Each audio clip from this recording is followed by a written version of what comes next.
The David Pakman Show at davidpakman.com. Welcome to the show.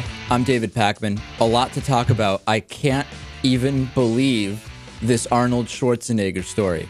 That's a quote that I never actually had cross my mind. The entire Arnold Schwarzenegger, 10-year-old kid out of wedlock, didn't even surprise me the tiniest bit.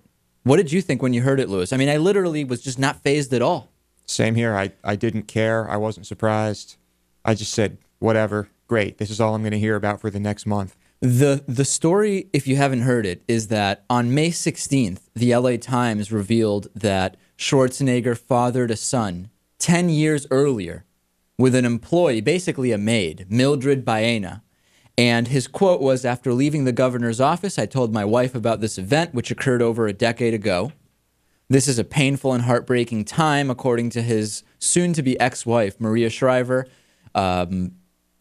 And she said, "As a mother, my concern is for the children. I ask for compassion, respect, and privacy. As my children and I try to rebuild our lives and heal, I will have no further comment." Baena is 50 years old now. She was employed by the Schwarzenegger family for 20 years. She retired just a few months ago.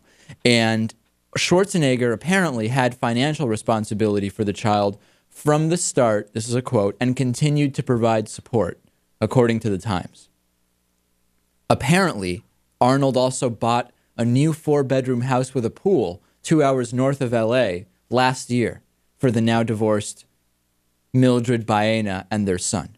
We actually, do we have the picture of Mildred Baena? I think we do. I think we have it as Schwarzenegger's mistress. Oh, whoa. Is that not the right way to have it? Oh, there's the picture. So Lewis reacting to the picture, ladies and gentlemen. Arnold Schwarzenegger also added, "I ask that the media respect my wife and children through this extremely difficult time. While I deserve your attention and criticism, my family does not."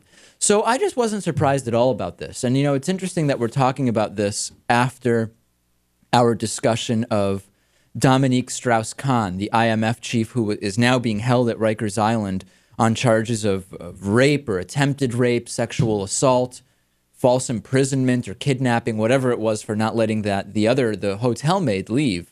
And I made a comment saying that first thing I thought of was, who does this guy think he is, Bill Clinton? And I actually got emails critical of that. I received emails, Lewis, from people saying, well, hold on a second, Bill Clinton was never accused of raping anybody. And that wasn't my point. That was not the comparison I was making. The comparison I was making was this presumption and kind of arrogance that seems to be common among politicians and other elected officials, just that they can do these types of things to women and exercise power and use the power and whatever, maybe not fame, but perceived notoriety of their position to influence women to do whatever. That was the comparison. And the assumption that they can all get away with it. And that they can get away with it. And whether get away with it doesn't mean get away with a crime necessarily. It can just be get away with it without Hillary finding out, or get away with it without the country finding out, or whatever it is. Right. And, you know, what's specifically with the Arnold story that's fascinating is when the Tea Party predecessors were orchestrating the Gray Davis recall in California and Arnold's ascension to the governor's mansion, his womanizing ways were well known to basically anybody living in the state and even out of the state.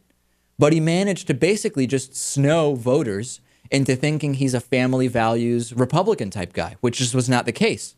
I mean, the Washington Post reported these allegations that he was a groper back in 2003, basically as far as it went. He denied it. And the press, which was pretty sheepish at the time, basically gave him a pass. And this is not a surprise at all. No, it's not, but I think it's unfortunate anytime a story like this comes out, because all that ends up happening is there's a huge distraction from any real or important issues that may otherwise be discussed in the media. We're going to get to that. And, you know, it'll be better if I'm able to play stuff off of my computer just as a general thing.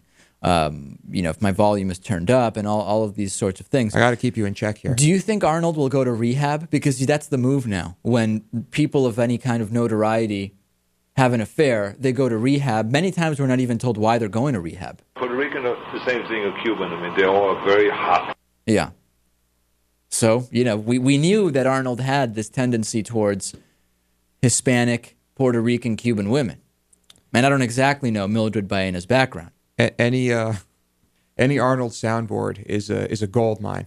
You know, I was thinking, if you're Arnold, you have to be really wanting to just dig a hole and hide in it for about 10 years or go back to Austria or something, right? I mean, this can't be an enjoyable period of time for Arnold. I think his Deservedly governorship will end and he'll go back to Hollywood. Yeah, no, it did already. Yeah. But I see what you're saying. Oh, he actually, did he sign on to do a movie? I think actually he might be working on more Terminator stuff. You know, I might have heard. Is that true? Do you know anything about that, Natan? And in the meantime, that mic, you should see, ladies and gentlemen, by the way, the microphone TV director Natan is talking into, it doesn't even have a cable hooked up to it. I mean, it's like if I talked into my phone and expected it for you to hear it at home. It's incredible.